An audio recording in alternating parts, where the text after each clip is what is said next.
What is good, YouTube? What is good? Welcome into another show once again. I'm your host, Tavares Wilson. As you all know, I always get the last word. So, my co host will be joining me up shortly, hopefully. But until then, if you're not doing so already, go ahead and hit like, subscribe on our YouTube channel, hit that bell notification, be notified whenever we do go live, as well as the fact that you could check me out on most other platforms, not just Facebook and YouTube, but I'm also on TikTok, I'm also on Instagram, and I'm also on Twitter. So if you look me up, LastWord Productions, the handle, 9 to 10 times I'm there. So I want to get straight into it. We're going to talk about some of the things that have transpired in the NBA, and there was a bit of a situation, to say the least, that occurred. The Charlotte's Hornets game is who when they faced off against the Detroit Pistons. Long story short, a couple players got into it. Isaiah Stewart and Miles Bridges escalated the situation again, to say the least, a bit further than what it had to go. And in result, Isaiah Stewart has received a 30-game suspension because of it. And he did come out publicly and state that essentially this is why he was brought to the team, to be that enforcer, to be the gritty, tough guy. So he's not going to sit around and watch things like that happen as long as he's there. So with all that being said, I want to say this. Isaiah Stewart is lucky, in my personal opinion, is only a 30-game suspension because he now has a history of this. This is a guy who's pretty much been labeled and tagged that title of aggressor and someone who is controversial, to say the least. So in my personal opinion, a 30-game suspension is not that bad for him at all, if you're asking me. I will say this, though. I do believe other players should be suspended. I have not personally seen any news of other players being suspended or the possibility of it. We shall see if that is the case. I do think other guys need to serve suspensions, but yeah, coming here. What's up, Nay? How you doing? But I do believe other guys should serve suspensions, and I do believe other guys should receive some kind of fines if they aren't suspended, because to me it is a bit ridiculous that so far he's been only one suspended. I think that's absolutely ridiculous if I'm being honest. But nonetheless, I believe he is definitely, excuse me, I do believe his suspension is definitely justified. I don't think it's too harsh. I know on my TikTok some people were saying it was a bit too harsh, that guys have done other things that they deem as worse and they haven't received as many games. Again, we got to remember this is a guy with a history of this. This isn't a first, second time offense kind of thing. This is a guy who has built a reputation on being this straight edge, hardcore kind of brawler almost on his team. So I think it's warranted, me personally. You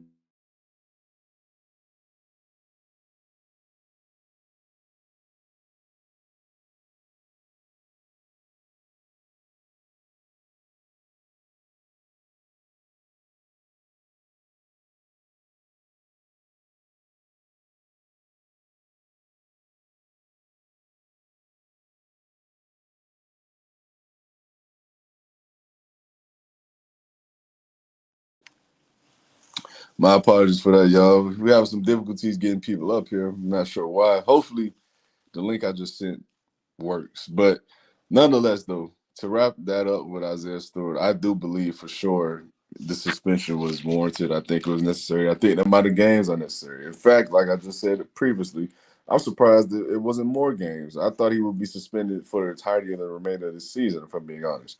But that's not the case. He did receive a hefty penalty for sure, but again, when you do the things he's been doing and the way he's been acting, I'm not surprised by it in the slightest. But all that being said, man, I want to speak on other things right now. So let me go ahead and review the topics. So hey, if for those who are new to the channel, if you're here for the first time though, y'all go ahead and be sure to follow me on my social media platforms, Instagram and Facebook. you will get a chance to receive some last word apparel contest. If all you gotta do is follow and drop some likes, let me know you follow from the page or from the shout out. You get an opportunity to win. But what's up, Breeze? How you feeling, bro? What's the word, bro? I'm chilling. Let's get to it. Yeah, I was just speaking on situation that happened in Charlotte, the Isaiah Stewart suspension. What are your thoughts on it? Do you think it was too harsh? Do you think it was light? What do you think? Uh, nah. I mean, it wasn't. I'm not gonna say it wasn't.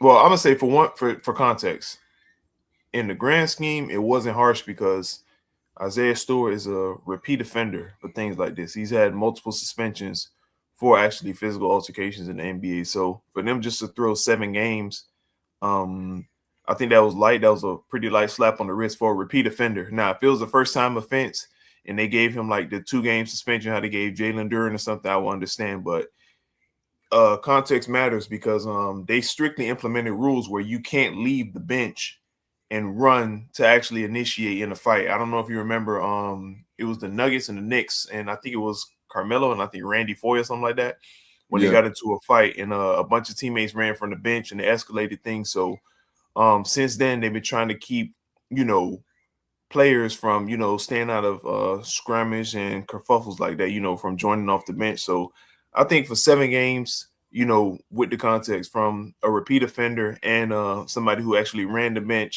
from the bench, actually escalated the situation even more because it looked like it was diffusing. It looked like they had it under control.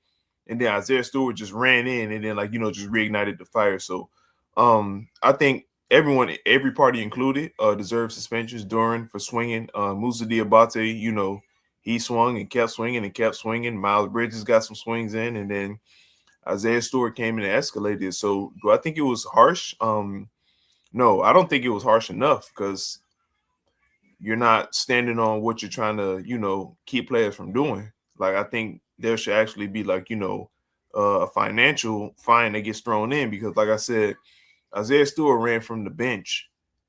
I'm pretty sure he was done for the half because if you notice, he was iced up. He had ice packs on his knees, on his elbows, and everything. So he ran and, you know, like was just ready to go fight, and they already de-escalated the situation to a point where okay, they could have pulled every party to the bench. But then when you run from your respective bench all the way to the other side of the court to participate in fighting, when the situation's already about to die down, man, I think he deserves a bigger suspension. Honestly, if you remember, Malice at the Palace, Steven Jackson ran into the stands and tried to break up a fight, and he got fined. He got 30 games, and I think he got like almost a 6-figure fine Mm-hmm. from the NBA. So I'm not saying it's the same as punching a fan, but you give me is, you know, you're running and you're adding fuel to the fire, and you're a repeat offender. So I don't know. I think every other party got it right, but I think for Isaiah Stewart, got to be a harsher punishment because, like I said, he's a repeat offender, bro. This is who he is at this point. Like it seems like he's on the court just to, you know, muck up stuff or actually start a fight, bro. Yeah, I mean, he said it himself. He said that's why he feel like he was drafted. He said that's why he's here. That's his purpose to essentially be the enforcer, to be the tough guy, essentially. So, I mean, this is who he is. This is his role. So it's not surprising at all to me the toll that he has to pay, essentially, because like how you just alluded to, how you said this is not his first offense. He's a repetitive, like it's to a point to me when you have a reputation, right, it's going to do more harm than good for you, especially when it's in a negative connotation. So you have a guy who has literally showcased he's a bit of a loose cannon in terms of he doesn't keep his emotions in checks. He's essentially always seems to be the one in the middle of some kind of scrimmage or argument or whatever the case may be. When you do see Detroit play and they have them type of altercations, at some point the league is going to be like, okay, enough is enough. Like this guy needs to just chill out, make him realize like, yo, you will lose money and you will lose game times and game checks because of this. You need to stop. So I'm not surprised at all about the suspension, if you ask me. I know some people I was talking to well, not talking to, but some comments I received under on my video that I posted on TikTok about it. Some people saying they feel as if it was too harsh, or there's other guys who been suspended for less games that have done worse and things of that nature. And it's just like at the end of the day, we're talking about a repeat offender. We're talking about a guy who has made his bread and butter essentially at this point off of these things, and it's just something the league is not trying to have. So I get it, I understand why they're doing what they're doing. But with that being said, though, Breeze, got anything else you want to add? Oh, nah, bro. I mean, the NBA it shouldn't be going on, bro. It shouldn't. Um, if they want to do that, bro, they need to do what hockey does. Let them get a little quick round in, and then boom. They really if they really feel like it's that serious, bro. So I didn't really see nothing in the play that warranted an actual fight, but and like I said, this is man at the highest level. You're down there. It's a physical sport, especially at the position they play. They're centers and power forward, so they're actually fighting for position down there. But testosterone is high, momentum is high, so I can see why it happened. But just from the outside looking at, I didn't see anything that warranted a huge brawl. Right, I guess you. So, in other news, man, I want to speak on the NBA trades that did happen and who you believe has made the biggest impact thus far from these trades, or who just has impressed you the most. So, what you got from that, bro? Like, what trade you think has either impressed you the most, or which trade you think has benefited their respective club the most? James Harden, man. Yeah, for sure. James Harden. I don't see nobody else but James Harden. I know you got to give it time, because they're integrating new pieces into a team, but James Harden got there and did instantly what we said he was going to do. Bro, Jared Allen is putting up like 18, maybe 18, 20 points consecutive, bro. Like right now, he's on pace for another 20-point game. Mm, Sam Merrill right now knocked down 8 3-pointers in the first half just off James Harden assists. Like, bro, like he's literally doing what Cleveland needed. And Donovan Mitchell, he's able to be a scorer now.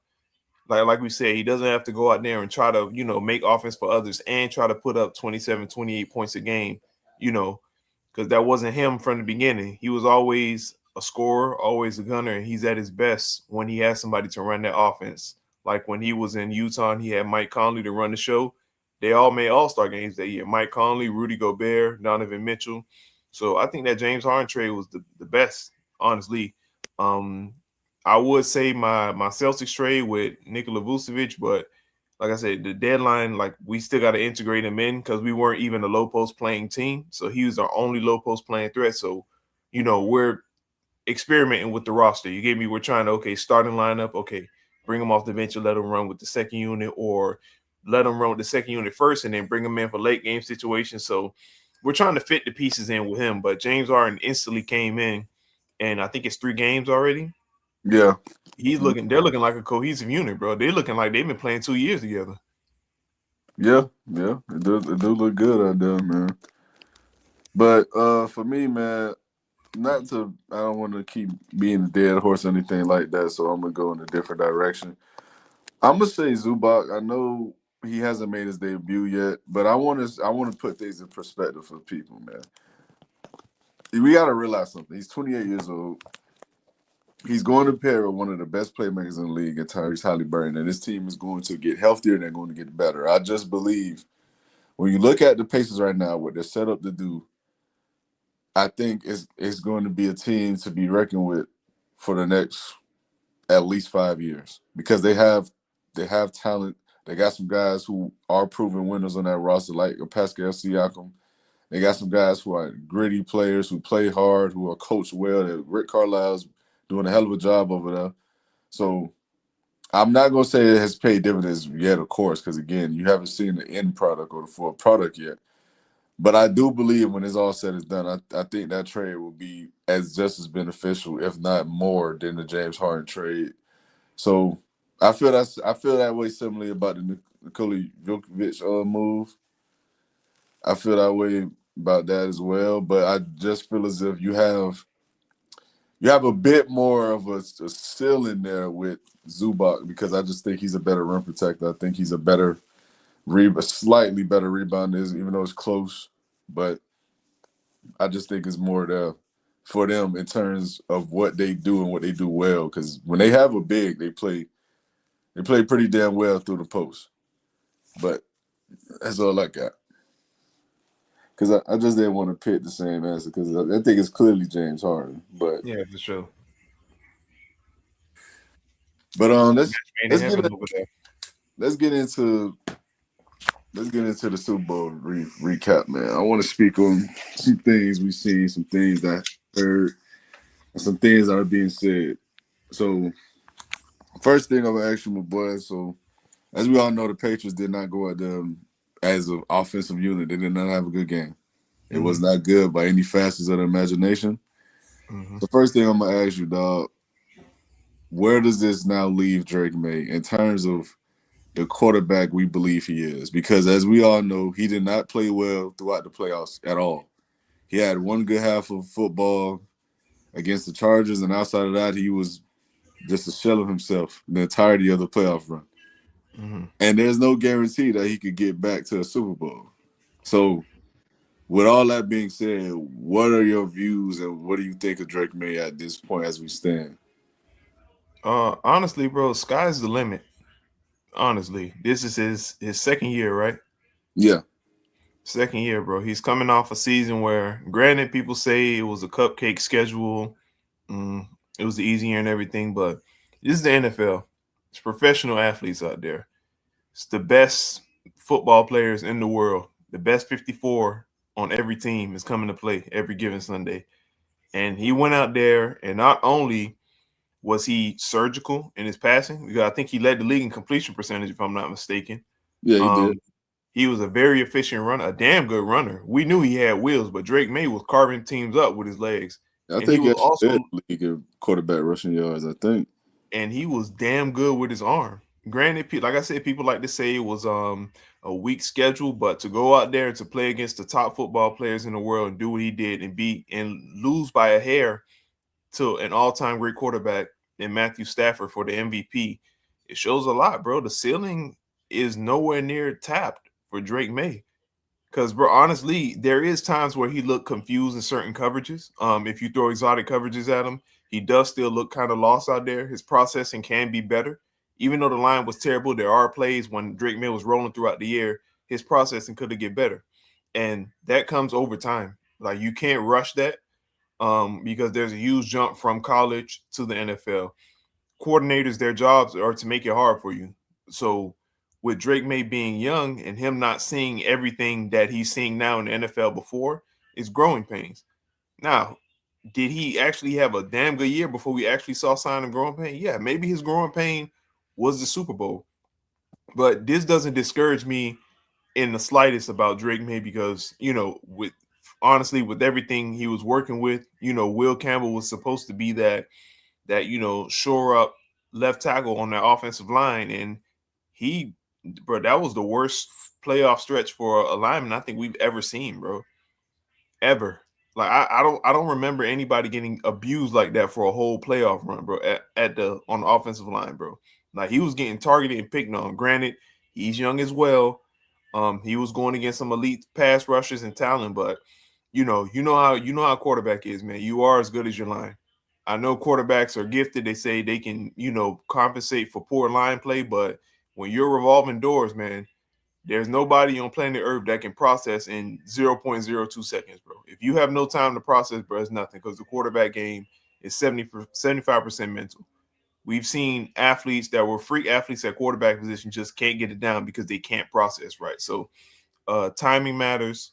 The line being a cohesive unit matters, but I don't see anything that will make me think Drake May is going to fall off or he's going to lose his confidence. I like the way he handled the post game situation. You can see he was clearly emotional.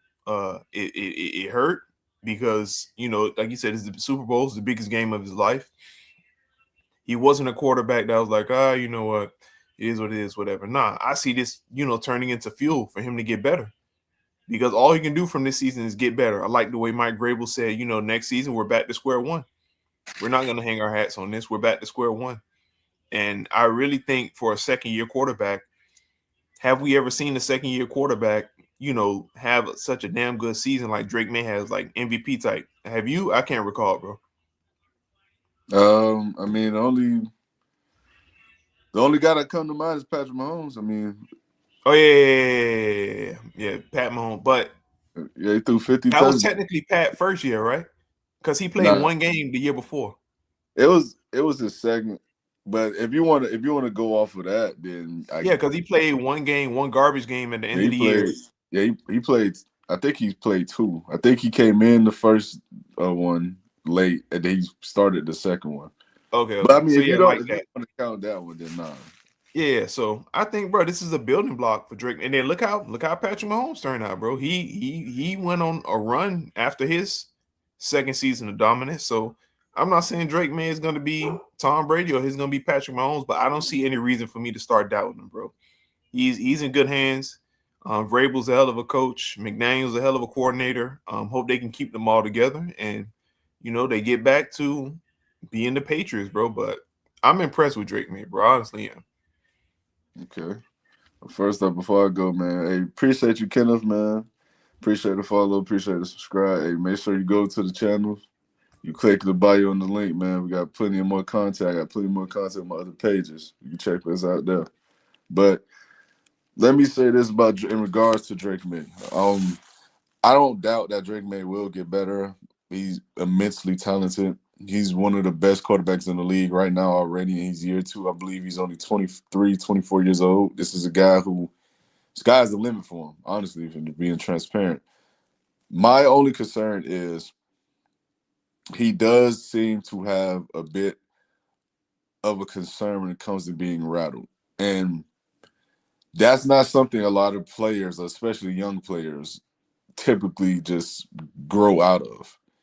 And the fear is if the line play can't get better, which it could. I mean, Will Campbell is a talented guy at the end of the day.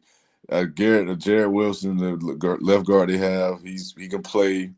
If they have to get better for sure, but they have talents, so I'm not too concerned about them being just terrible for the rest of their careers. I think they'll pick it up. But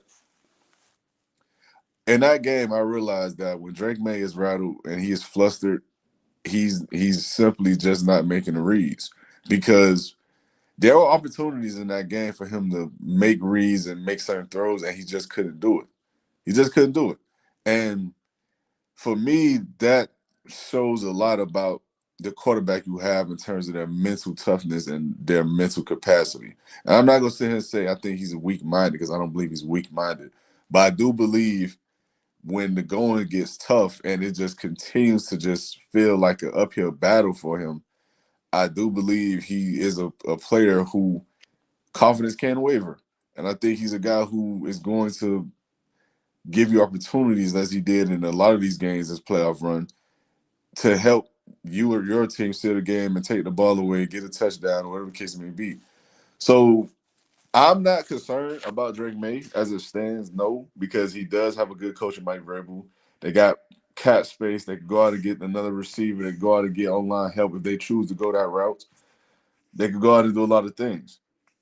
My only thing is I got to see it from him from a mental standpoint that he's going to take that next step in order to become the best version of himself. And I think that's what makes it scary as a Dolphin fan because I don't think we've seen the best version of Drake May. I think he's still scratching the surface. I think he's a guy that could easily walk his way back into MVP conversations and just lead a potential dynasty almost if they could just come to terms with what he is as a talent and just help shore up the offensive line in front of him. But all of that is, he's hearsay. So we'll see if it does come to fruition and come true. But as far as Drake May goes, in terms of the quarterbacks and rankings and things of that nature, I'm not too moved off of where I had him originally. I still think he's in that top eight, top 10 range. I still think he's there.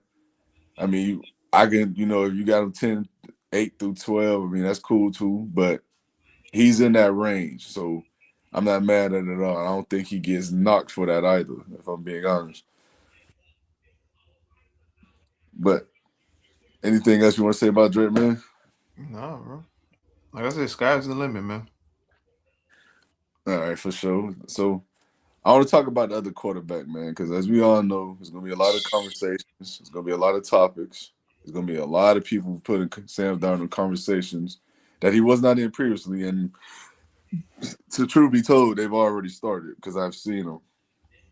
But my question for you, Breeze, what does this do for Sam Darnold in terms of him as a player? Not the accomplishment per se, not the win, but what does this do for him and his rankings and reputation as a player? What you think it does for him? The only thing I think it does for him, and it gets that weight off his shoulder. Even though he didn't, I wouldn't say that he wasn't the driving cause because he had a damn good season and he performed when needed to perform, but he wasn't he wasn't the carrying factor of the Super Bowl win. It was a team effort, you know, majority defense and special teams. I'm not taking nothing away from Kenneth Walker, but if you want to go defense and special teams compared to Kenneth Walker, who carried more, I want to say defense and special teams. But I think it just lifted that weight off his shoulder that if he ever had doubt that he wasn't good enough, then it's gone now because people can say what they want. He went and he's a Super Bowl champion now. Mind you, Mm-hmm. this is a guy who was looked at as borderline unplayable, borderline a bust, a choke artist. Every narrative that you can have on Sam Darnold was there.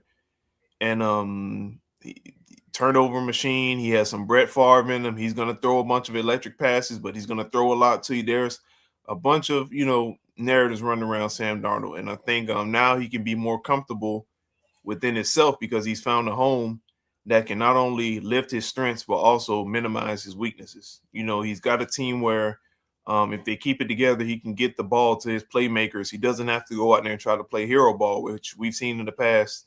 Him trying to play hero ball, it doesn't always turn out the best. So I think with this Super Bowl win, it's a huge weight off his shoulder, and it's a confidence builder. And I think same thing, like I said with Drake May. I think now we're gonna see an actual better Sam Darnold because he has the pressure off his back. I think in these last maybe 3 seasons, the two with the Vikings. No, he was one with the Vikings, right? Or two? Yeah, there's one with the Vikings. So Yeah. one with the Vikings, and then the season now with the Seahawks. I think everything that he's needed to see, he saw now. As far as defenses, is how to rattle them, how to scare them. The doubters, the him being labeled the cause of losing. I think everything that needs to be seen by him to actually say, okay, I'm damn good and I can make it happen. I think he's seen it now. So I think now he's going to settle within himself and he's going to get a lot better from here. I see, a more confident Sam Darnold moving forward, a more free flowing Sam Darnold, honestly. Okay. Uh, I completely agree in terms of the him getting that monkey off his back. Essentially, he doesn't need to worry about proving whether or not he's enough to be the guy to lead a championship team. He sees that. He now has that confidence instilled in him if he already didn't have it.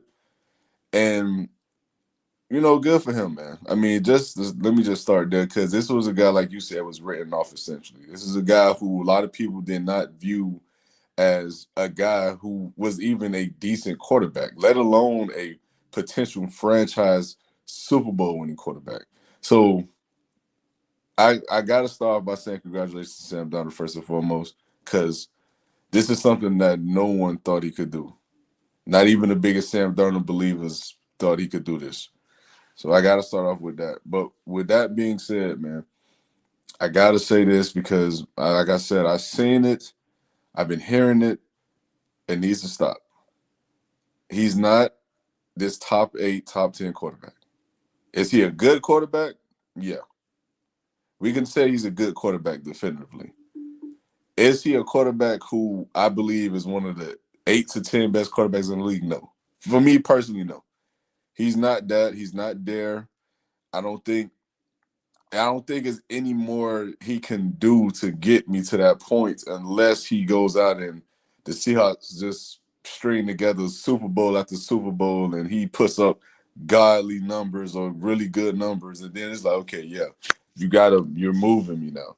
But outside of one game in this playoff run, I mean, Sam Darnold to me he wasn't a bus driver as like Cam Newton would allude to. Like he was a passenger. He wasn't a bus driver. Like he wasn't bad by any means, but can you say he was the best player on the field?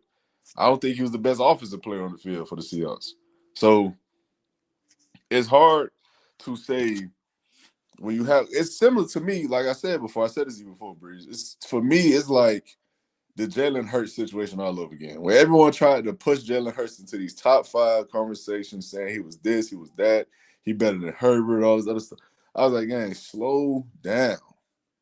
Like, is he a good quarterback? Yes, but top 5, top 8, top 10, like how we talking about Sam Darnold? No, no, we don't need to propel guys into categories that we know they're not in, and we did not have them in before one game. It just doesn't make sense to me, in my personal opinion. I don't think he's there. I think he has talent. I think he's good. I think he could play. But is he a top 8 to 10 quarterback to me? Nah, I'm not there yet, bro. I'm just not there. Yeah, man. I saw I think I saw into the chat. You saw Aqib Talib saying since he won the Super Bowl, he's the best quarterback in that draft class. And I'm like, Exactly. and And I'm like, bro, the draft class with Lamar, Josh, Baker, yeah, and I'm like, bro, we got to pump the brakes because, like you said, outside of one playoff game against the Rams, a team that he's played over and over and over and over and over and over and over again, what has Sam Darnold done this playoff run? The best thing, Skip Bayless said it best. The best thing he did is what he didn't do, and that's turn the ball over. exactly. Yeah, because he didn't have a single turnover in the entire playoffs, which is That's good. amazing. That's amazing. Don't get it Yes, wrong. That's amazing. But come on, bro. If that's your highlight of your postseason run, bro, that's pretty lackluster, honestly. yeah, And like I said, he had a great game against the Rams, a phenomenal game. But outside of that one game, it was just he was along for the ride. yes, So and I was, just sitting there and I'm thinking as I'm hearing what Aqib Talib is saying, we can't can we find a playoff game where Josh Allen played terrible and the Bills won with him just throwing 124 yards or something like that? Like, can we find a game where Lamar and Baker Mayfield they played terrible and they were essentially carried like how Sam Darnold was? Like, can I'm about we to say they won by 30 points. They like won- like like bro, that's crazy, bro. And to say now, mind you, does he have the best accomplishment in that class from a team perspective? Yeah, Super Bowl is a great team accomplishment, but mind you, one's an MVP, one's a two-time MVP, and one's a perennial MVP candidate. Mm, But Sam Darnold does have the Super Bowl, so for him to say he's the best quarterback in that draft class because he won the Super Bowl. Now, if he won the Super Bowl MVP, maybe it won't sound as crazy. It'll still sound crazy, but maybe it won't sound as crazy. But just because you're going to win a team award doesn't make you superior to your counterparts who've honestly never had the supporting cast that you have.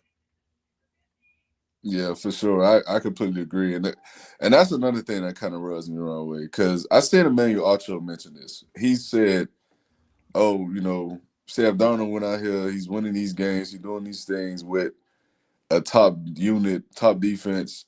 That's something Lamar had. That's something Josh Allen had, but." That they're not getting it done. Lamar ain't getting it done, even though he had it multiple times. And I'm like, hey, like this is why I say turning the games on and watching the games and film is important. This is why I say these things because it's easy for us to sit here and say Josh Allen had this, Lamar had that. When we see these defenses crumble in these playoff games, like yes, I know I give Josh Allen a lot of flake, but Josh Allen can't help that Tyreek Hill goes up the sideline for 50 fucking yards and ends the game. He can't help that. He can't help that Patrick Mahomes goes out there with 4.5 seconds on the clock and makes that play. He just like how Lamar can't help that Derrick Henry rushes for over 200 yards against them. He can't. They can't do anything about that.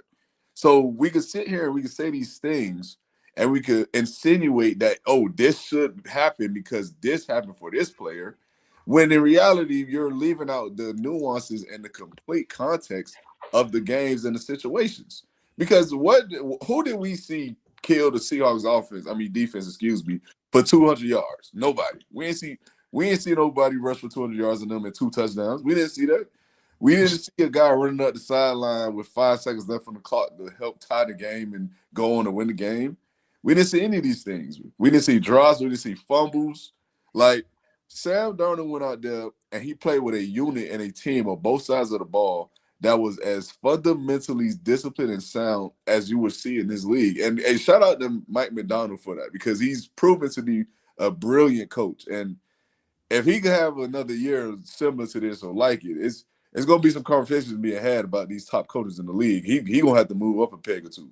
But at the end of the day, Sam Darnold is a good quarterback. I will not take that from him. I'm glad to see Sam Darnold become what he's become because at the end of the day, I love to see players succeed because at the end of the day, they're human beings. And like I told you last time we talked about this, Breeze, I feel as if these teams fail these players, these quarterbacks specifically, more so than the quarterbacks fail them.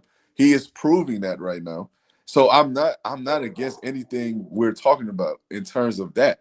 But we do not need to start discussing him being better or in the same tier as Lamar, Josh Allen, Joe Burrow, Pat Mahomes. We don't need that because he's simply just not that.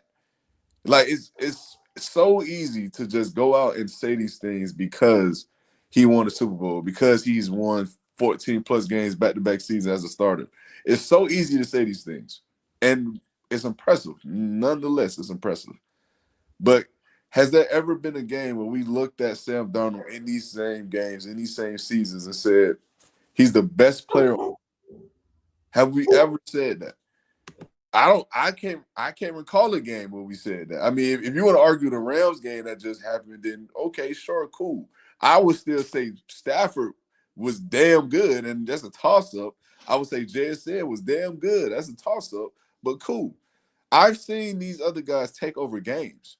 I Sam Darnold got his due, but more often than not, like how you just said, he's getting carries. Like he's a guy who's along for the ride. He's not the bus driver. Yeah, man. Hey, but shout out to Sam though, man. But I think we need to pump the brakes for real, man. Yeah, for sure. For sure. Great accomplishment. Many players will go their entire careers without winning the Super Bowl. So that's great for him. But we gotta relax, man.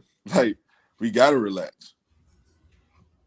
But I want to go to another player on the defensive side of the ball for the Patriots, man. I want to say this because this is a guy, even though I dislike the Patriots strongly, Dolphin fan rivalry. I watched them beat up on my team for years, so it's personal. But I got to give credit, and I got to say this because I've been saying this about this guy for quite some time. I told people Christian Gonzalez was the top 3 corner in this league, and he went out there and he showed exactly why I've been saying it, and he showed that he exactly is that. He simply is that.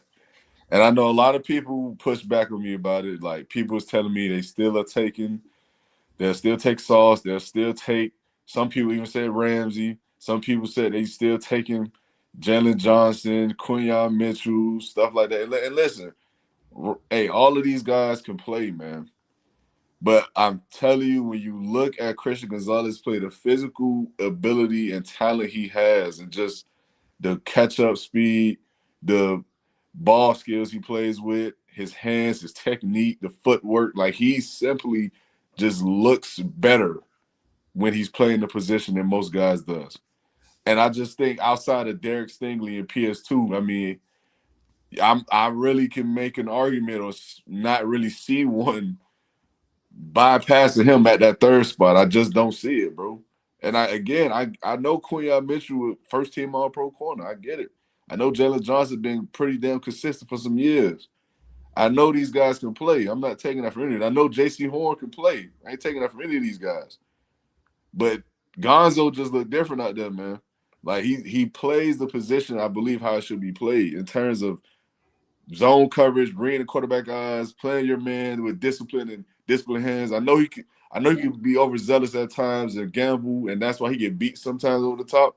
But he's a guy who can catch up and make up that ground with such ease because of his background, because of who he is as an athlete. So this to me, again, like I said before, this is the top three corner in the league to me, man. I think this guy can really play. But what you got, Breeze? What's your thoughts on that? Um, I agree, man. I think he's consistently holding his own out there, man. He's doing his thing. The only thing that scares me with him is the injuries. They're starting to come with a little more regularity, like the ticky tack injuries. But the cornerback is a physically demanding position, arguably the most physically demanding on the field, honestly, because you're running backwards, trying to prevent someone from doing. You have no idea what they're going to do, and actually the catch up speed, the twitching and turning, the dropping a hip, everything is just such a difficult position to play. And I think that position in football, I think that's the position where we don't see dominance sustained for a long period of time. Like, I don't know if you remember, of course you remember, but you remember when Josh Norman was at his best, right? Yeah, for sure. Like, bro, how quick did that come and go? I mean, he had that one season with the back then Redskins and now Commanders, but when he got there, that one season he was good. After that, it was just downhill. Like, bro, it just it's a tough position to sustain greatness on, man. And I would say a lot of times people that sustain greatness in that position are the ones who you don't target. Like, I think, like, if you look at people like Prime, for example, people just weren't throwing him the ball. Like, they just weren't going to throw the ball on his side of the field. So that's physically less demanding than somebody who gets consistently targeted. You get me? Like, I just think Gonzalez, he went out there and showed that he's a bad boy, man. He's not to be fucked with, not to be taken slightly. So as far as ranking, man, I definitely got him in that top five. You know, I'm a little biased, man. We just got Sauce Gardner, man. I ain't saying Sauce is better, man, but for what I've seen from Sauce Gardner, they're starting not to throw his way as much as well. If you really, like, watch the film and look, like, I can actually count the times on my hand where, like, okay, Sauce got beat this play, Sauce got cooked this play. Like, the highlight of last year was that 2-point play against Atlanta when Drake London he tripped over Drake London's cleat, and I think it was against the Cowboys, George Pickens. Yeah, George Pickens took him up top. Yeah, But outside of that, like, he's been a damn good corner, mind you. He does get overzealous. He is handsy. There has been a running narrative with him that he holds a lot, but it ain't holding if he don't get called. So, but yeah, man, like I said, man, Gonzalez, I really got to sit back, bro, because it's a preference when it comes to that top three. I think unanimously we got Pat Surtain in there. Unanimously, I think anybody who watches football got him up there. yeah, he's the best in the business. I mean, I think last season you can make an argument for Derek Stingley, but PS2, but he got hurt though. Pat Surtain was hurt. yeah, he did. That's why I said last season you can make an argument for Derek Stingley being the best in terms of just when they're on the field. Like, And then if you wanna go, you can look at Stingley. J.C. Horn fundamentally sound. He's a bigger corner, but fundamentally, bro, he's arguably one of the best corners, bro. Yeah, JC one of the ones. The only thing with JC is I think he lacks eye discipline. I think he gambles a lot because he is a physical specimen. He's a guy who he's like 6'2", right? Yeah, he's a big dude, like 6'2", Yeah. about 220, 225, running a 4.4. Like this is a guy who trusts his physical abilities. As he should. He's a good damn corner. He's talented. But he does get beat, and he is vulnerable to a lot of double moves too. those quick hitches and quick routes because he's technically sound, but again, his eye discipline is not good, and that's his biggest slight to me. And I think that's why he has trouble with these guys who are like a Puka Nakua, JC, JSN, Tyreek, or like hell, It's even always the Amon. twitchy receivers. Yeah, he struggles with these guys, and when he meets another physical specimen, like I was just saying with Puka, it's just who wants it more, and it's gonna be a long day lining up against 12. So I mean, it's Not gonna lie, bro. If you look at it, I say the last cornerback that was elite that we saw that was kind of similar in frame to him was Jalen Ramsey. And yeah, if you look at it, who gave Jalen Ramsey the most problems? AB. Always the smaller, twitchy receivers, bro. yeah, Always. yeah. It's all, You put Ramsey on Julio, one of these bigger receivers. Oh, he good. He can handle. He can do his thing. But you give him one of those smaller, twitchy receivers like a AB, like a JSN, like a Cooper Cup, bro. He gonna have hell, bro. And I think that's just because stature wise, it's and when you're that physically, imposing on a smaller receiver, it's so much harder to cover them, bro. It's so much harder. yeah, it is. You know, their center of gravity lower. They're quicker naturally. So yeah, I mean, yeah, it is. It's tough. It is tough. No cap. That's why I think Revis was the best, man. Revis was like what 5'9", 5'10". Man, niggas looked at me crazy when I said Rivers was the best to ever do it. They looked at me crazy. I mean, yeah, Prime got the accolades and everything, but man, that '09 season, bro. Man, listen, I'm gonna clip this because I said this before. I'm gonna say it again because listen, I firmly believe Darrell Reeves is the best corner to ever play this game. I understand Deion Sanders. I get the love. I get the infatuation. I get it. Deion was great wherever he went. He played for multiple teams, and he was that for multiple teams. I would never discount that.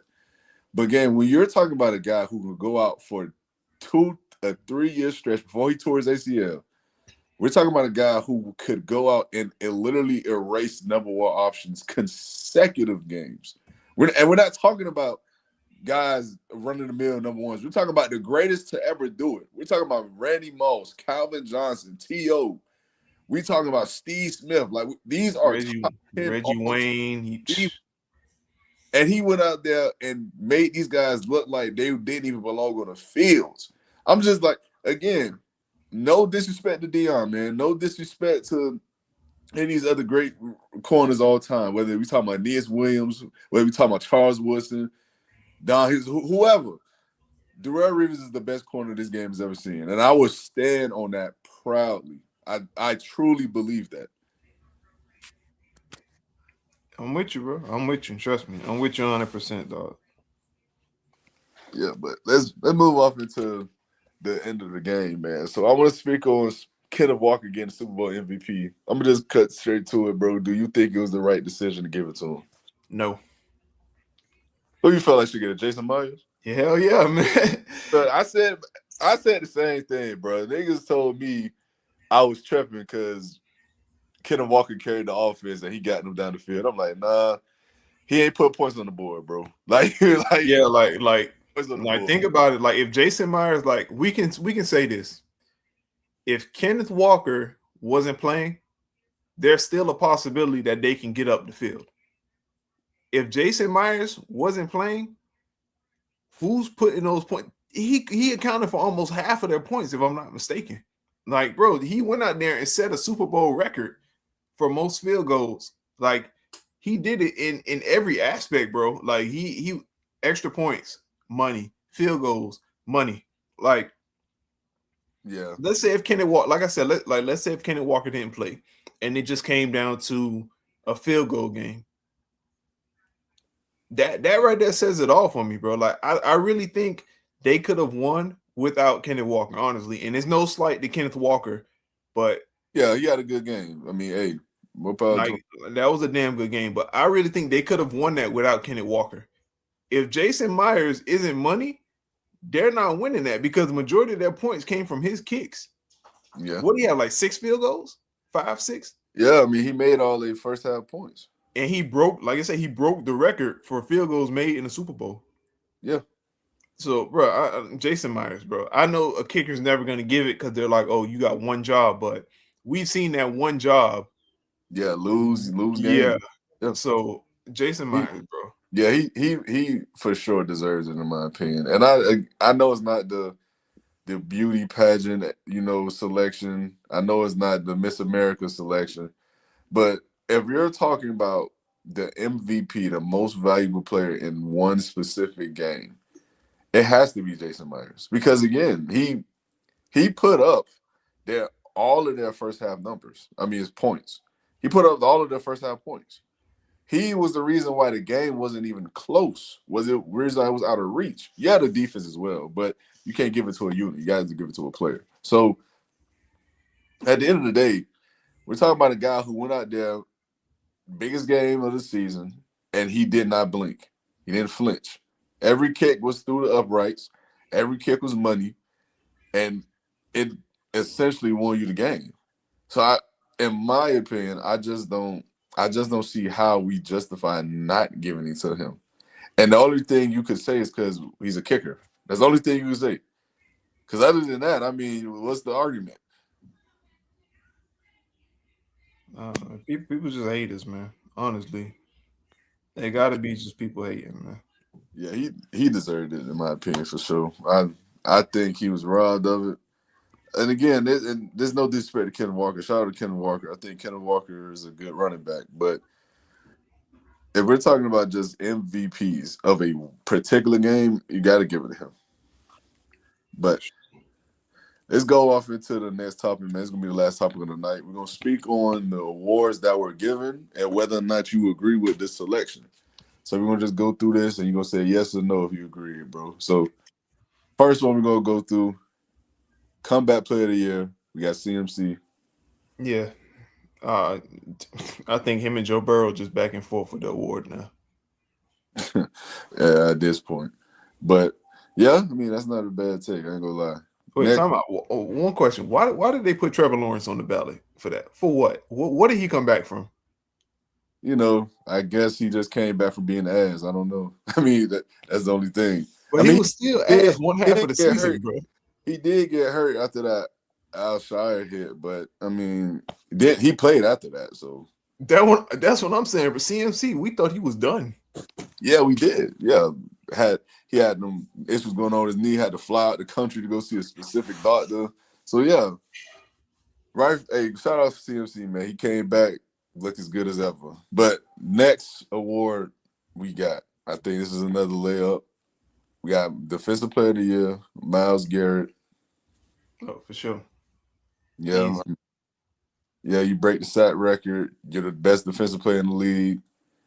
Like I said before, man, he gonna enter a lot of conversations. And I don't think a lot of people are ready for like all time. He there, man. Yeah, he's one of the ones for I sure. think he need to just go get his ring. That's all he missing. Yeah, yeah, for sure. So get off into some of the more controversial ones. So offensive rookie of the year, we got Ted McMillan. Do you agree with this decision? Easy, bro. Easy. Honestly, easy. I wanted. I was hoping and praying. Like, I'm like, okay, maybe my boy Tyler Warren got a shot, but after Danny went down, bro, I was like, yeah, it ain't gonna happen. Oh, okay. I mean, hey man, I thought Emeka Ibuka had a chance still. Yeah, Even he he, he I fizzled know he out. kind huh? He fizzled out. Yeah, but I know he kind of fizzled out.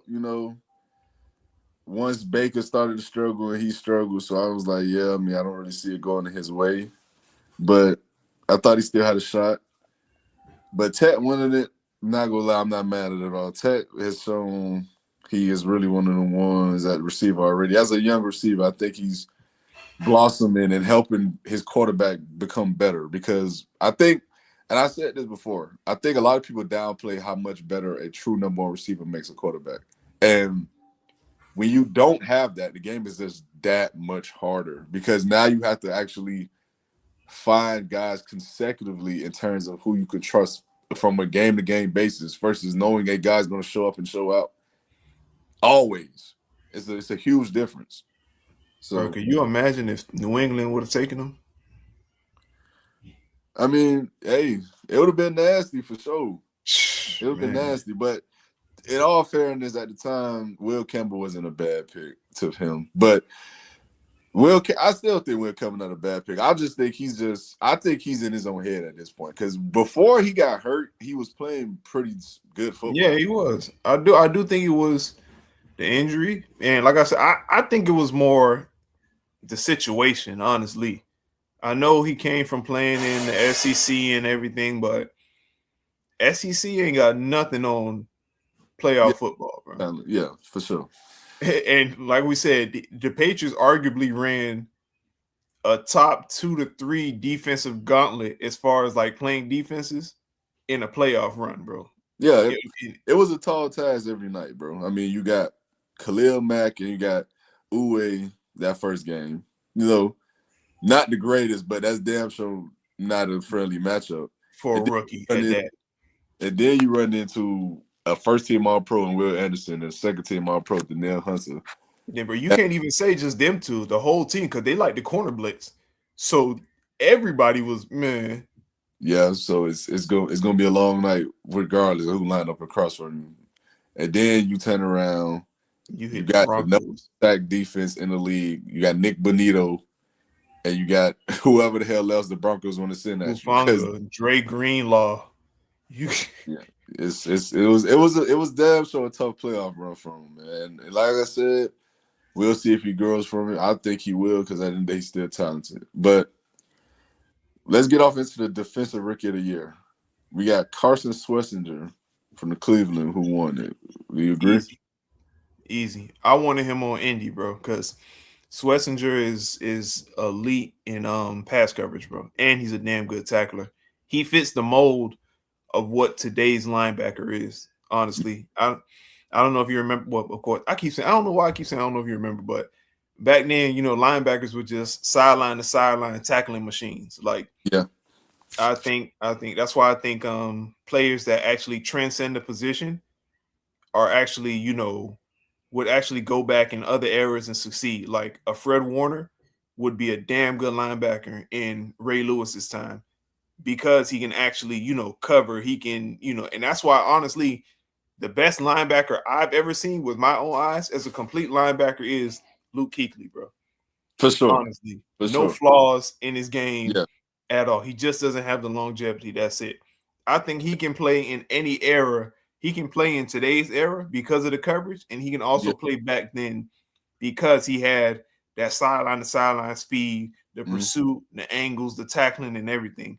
I'm not saying Ray Lewis isn't Ray Lewis, but he probably will get cooked in coverage in this day and age, bro. Honestly, Yeah, he's not he wasn't terrible in coverage. He wasn't a liability out there, but he wasn't that's not what he made his bread and butter. We all knew that wasn't. But and plus the tight ends evolved, bro. Like yeah, they have. They're a lot better athletes now. And I know, Shannon Sharp was a unicorn back then, and I know guys like Antonio Gates was around, but it's a listen, bunch of Shannon Sharps now. that's and it's you got that on every other team now. I mean, regular tight ends are Shannon Sharp these days, and that's not a knock against Shannon Sharp, but It's it's just just the damn. truth. Trey McBride would have probably hung 200 on that boy, man. Yeah, it'll be nasty. I ain't gonna lie, but as far as the linebacker play goes, just to stray away from the topic real quick, because I agree, Carson Swessinger deserved it. The best linebacker I've seen amongst you guys is not cool. Luke Kuechly. To me, it's Patrick Willis. The things Patrick Willis could do on the football field, man, was unheard of. For a guy his size and to move at that speed and have that agility and that power, it was just something special, man. Like it was really just, and that's why you hate to see these careers cut short, man, because you feel like you get robbed of the opportunity of witnessing one of the players who could have possibly went down as the greatest to ever do it. And that's why it was so painful to see certain players walk away from the game so early, man. Like Luke Kuechly, like Andrew Luck, like my boy Calvin Johnson. Like it's just painful to see it sometimes, man. Like as a football fan, it really does be like, damn. We was robbed of something special. But let's move off into the next topics. We're gonna get a little controversial with these. But hey, before we do move on though, I want to say because James Pierce Jr. was a finalist in this too. We gotta say this before we leave. There, gang, listen to me. If you're tuning in, if you're one of the people who tune into the show, if you watch the show, listen to me well, man. Don't ever in y'all life throw away y'all golden ticket for anyone. Don't be out here doing anything out of just emotions and stupidity. Live your life, move on if people do not want you in their life anymore, and just go about your day. The fact that James Pierce Jr. is potentially facing at the bare minimum 5 years of prison time after he just came off of a damn good season as a rookie, the fact that he's facing that and his career is potentially over is crazy as hell to me. Cause it's like, at what cost, bro? This girl left you. She broke up with you. You haven't had contact in months. And reports say you've been stalking her. You've been harassing her. You've been doing all these other weird things and just unspeakable things. Who knows what else has happened, truly? And it's for what? Now you lost your career. You lost the dream you worked your entire life for. It just dumbfounds me how stupid some people could be. It is, man. It's crazy, bro. Overall, crazy situation, man. Hoping the best for Rakia Jackson. She plays for the Sparks. Yeah. Hate to Oh, see things yes, like that happen. I'm hoping it is like that's a traumatizing situation to be in. for sure. You're never the same after things like that. Once you feel like you've been stalked, the after effects are always there. Once you've been stalked, you feel like okay, you're always gonna feel Um, like somebody's watching you. yeah. For, Um, he chased her with a car, like bro, like it's ridiculous, man. And she's already a celebrity, so think about it. Maybe her social anxiety isn't the best. So just imagine that constant feeling like is somebody watching me? Is somebody watching me because he sent them to watch me? Is she could be in traffic in a car and she sees a car taking the same route as her? Is this guy sending somebody to trail me? Like it's a terrible thing, man. I'm yeah. hoping the best for both parties. I'm hoping he learns from this situation. Football is another thing. It can wait. I think bro got serious problems that he needs to address. Yeah, for sure. Fuck football at the moment. I think he needs a lot of self reflection. He needs to look in the mirror and figure out his problem. Mm. And I'm hoping she can continue on with her life and her career and be healthy, man. Because it's terrible on both parties, man. Yeah, for sure. For Kia Jackson, I do wish her nothing but the best in terms of her mental capacity and health because I know that can be something troubling that's going to take time to heal from and to just overall just move on from. But as far as James Pierce Jr. go, man, I mean, this you got to have a conversation with God. And I'm not trying to get religious or anything like that, but you have to have a serious sit down with yourself and just simply just figure out what inner demons you're fighting, bro. Because it just makes no sense at all to risk everything for a situation that just simply is not going to happen and has not happened in months, years. It just it like how you just said, it got to be something wrong mentally. It it's not normal to operate and do the things you did. It has to be something wrong upstairs. So hopefully he can receive the help. Hopefully this isn't something that ruins his life. And I'm afraid to say that it looks like it could be going that route. But I just wish the best for both parties, man. I really do because it's unfortunate and I hate to see it honestly. But I want to move off into the rest of the awards. And we're gonna talk about now. These gonna be a bit more controversials because I know some people felt some ways about these award selections. So before we get into the MVP, let's talk about the Coach of the Year award with Mike Vrabel. And I wish Mike was here because I knew Mike would have disagreed with the selection. But what you think about Mike Vrabel winning the Coach of the Year award, bro?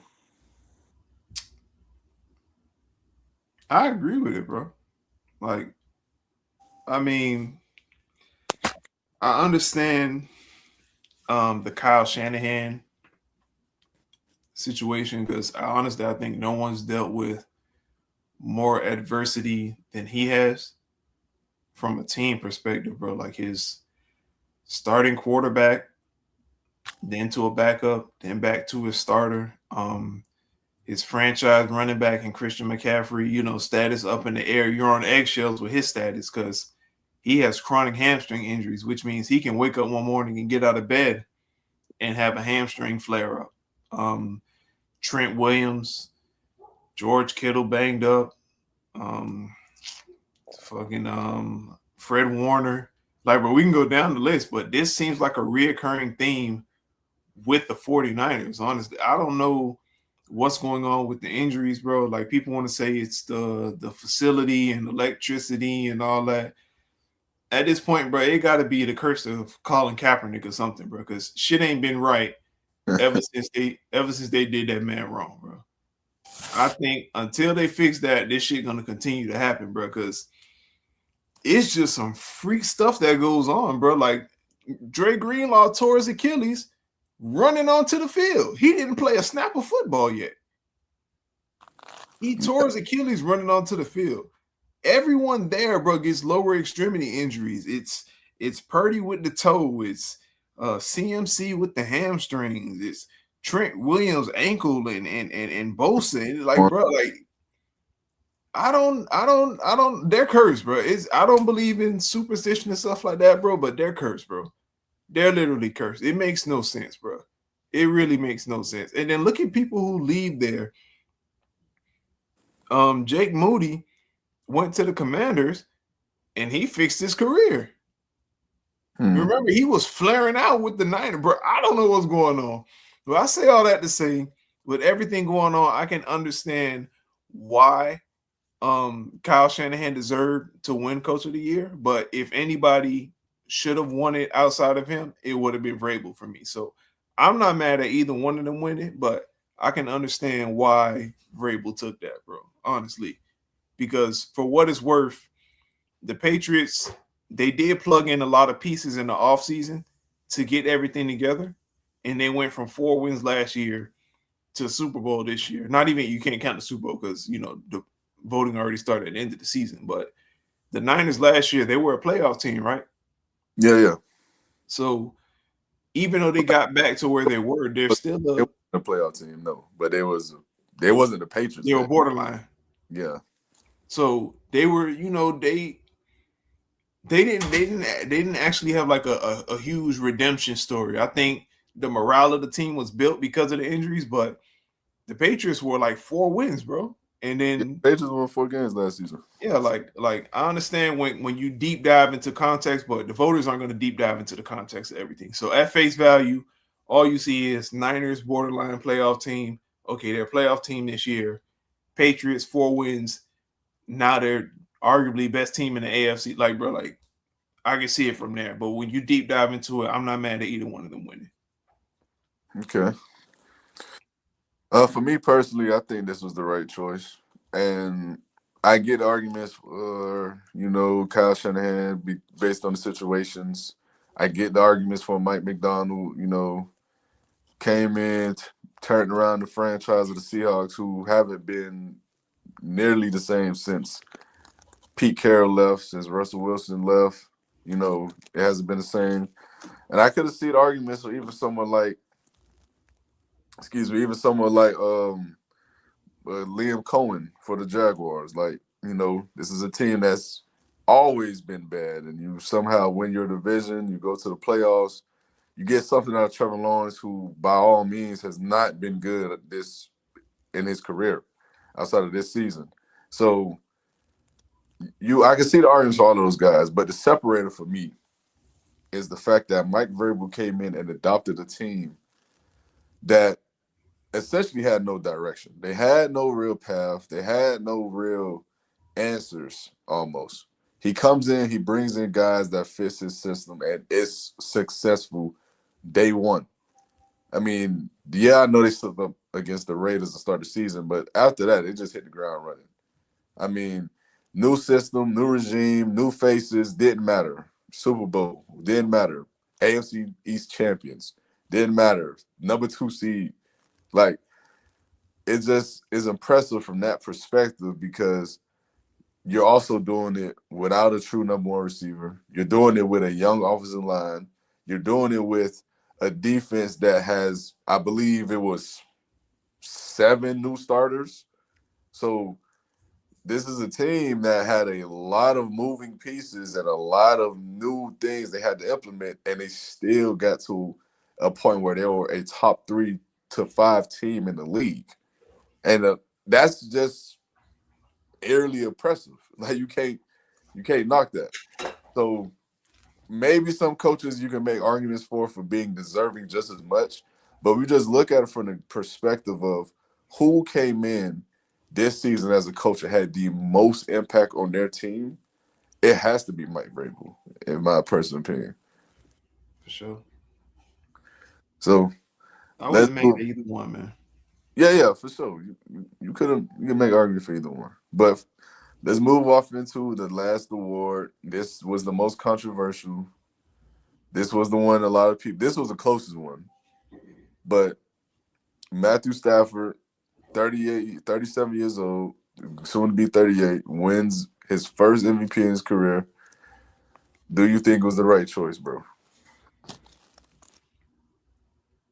I mean, you knew where I stood on this, bro. Honestly, um, I really think Drake May deserved it, bro. Honestly, and I think they gave it to Stafford solely because the future's unknown with him. I think they mainly looked at it like Drake May is his career is far from over. He'll have plenty of time to make up for it, but I think Stafford having so many wasted great years in Detroit and being considered an all-time great, I think they really pushed the narrative with this one, bro. Because Drake May was playing some damn MVP ball, bro. I think of course Stafford led the league in touchdowns, but Drake May, I think in total touchdowns, he wasn't that far behind. He edged them out in completion percentage. And like I always said, bro, the Rams as a cohesive unit, bro, they're better than the Patriots, bro. I think in every aspect, honestly, I think they top the Patriots in every aspect. I do think Stafford had the better team. And like the things we said before, coming into the season, rookie O line, you putting your faith in a rookie tackle. Ramondre Stevenson, shout out to him reviving his career, but he was having moments where people saying they think he's done because he was just allergic to holding on to the ball. Stephon Diggs was an unknown. Hunter Henry and Austin Hooper, how much they got left in the tank, and then you look at LA, we knew Puka, we knew Matt Stafford once he gets a target that he likes, it's the connection is instant. There was that Megatron and Stafford connection. Then there's that Cooper Cup and Stafford connection. And then it was the Puka and the Stafford connection. Then Puka was out and down for a little bit. Then he picked it up with Devontae. Like, bro, he just I don't know, man. I'm not mad. Like I said, I'm not mad at Stafford because Stafford played a damn good season, but I do think Drake deserved it, bro. Honestly, in my opinion, bro. Okay. Well, for me, man, I think Stafford deserves it the most. And it's not to say I don't think Drake May wasn't deserving of winning the award, because he for sure did. But the thing is, the separator for me is the touchdowns and the yards, we can argue easily. But when you look at the consistency in terms of what Stafford was doing, what he was doing with a team with the Rams who were missing a lot of pieces throughout this season. I mean, there was one point where Kyron Williams was playing with a banged up ankle. You had Puka Nacua out. You had Devontae Adams out for a period of time with a hamstring injury. And you had an offensive line that is a solid unit, but is it one of the best in the league in terms of like a top 5, top 8 unit? I don't think it's that. I think it's average. I think it's okay. But I do agree though. I think the coaching is close as well. I think McVay is. I think I told you already. I think McVay gonna go down as one of the best to ever do it. But I think McVay is that damn good. But I also believe the Rams defense is nowhere near as good as the Patriots defense. From a talent perspective, from a scheme perspective, they're just not as good. I mean, so Stafford had to go out there and pretty much put up numbers every game because you're not getting a stop with this defense. I mean, not consecutive, consistently stops. So and then you turn around, you look at the fact that he set an NFL record with the most consecutive games with 2+ touchdowns. He became the oldest quarterback. I believe he became the oldest quarterback to have 45+ touchdowns in the season, I believe. And we're also talking about a guy who, once the lights got their brightest, he played well more often than not. And again, man, Drake May led the league in percentage completion. I know he went out there, he played some damn good football. There's no denying that. But when you look at it from the perspective of who you play and what you do when you play them, I mean, I don't know, man. It just, to me, that's what separates these two. Because you can look at both numbers and make an argument for a case for both. But when it comes down to playing these better teams and how you perform against these better teams, I think that's what gave Stafford that small edge. And I do think the narrative of Stafford is helpful. And I said this when he first had it. I mean, when I first picked him to win MVP, because the narrative is there. It's a narrative-driven league. It's a narrative-driven award. We all know this. So I think all of that just plays into the fact of him winning it. Now, again, do I think it was just a runaway award? No. I think it was rightfully close. But if I had a vote, if I had to pick, Stafford would have been my vote.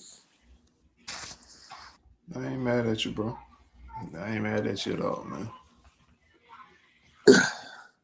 Hey, man, so that will be the end of the show tonight. I appreciate those who did tune Hey, in. quick question. We talked about offensive player of the year. Oh, I completely forgot. Man, the offensive player of the year, Jensen.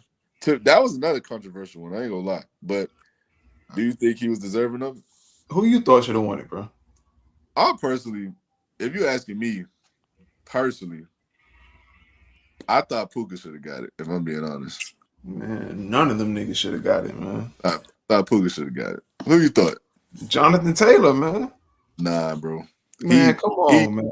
he dwindled bad to end the season. Bro, my dog led the That's them league in last. Listen, I know it's a little biased, bro, but total touchdowns, man. Total bro, touchdowns, man. man, them last 5-6 weeks, it was not good, bro.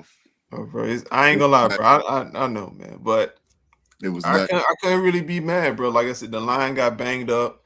Bordelini got bro. Freak injuries just started happening, bro. Braden Smith injury, Bordelini injury. Then when Daniel Jones went down, you bring in Phillip Rivers. Now, of course, you got to account for Phillip Rivers' arm, but you gonna stack the box because Jonathan Taylor, like the whole everything just got centered around stopping him, bro. So, but I ain't gonna lie. I think my boy did enough damage throughout the year that and he deserved the offensive player of the year, man. Nah, bro. Hey, listen, more power to him. JT could play. I'm glad he came back healthy and better, but I thought Puka deserved it, man. I think for the games he missed, and for him to still be neck and neck with Jensen like that in yards and come up in the moments he came up, big catches, big plays.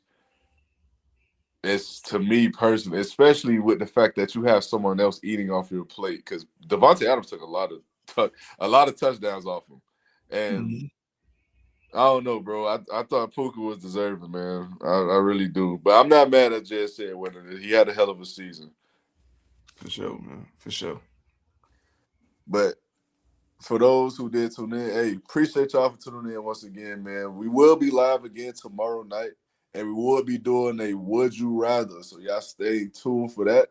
It's gonna be a Sam Darnold edition. Like I said, some conversations being had.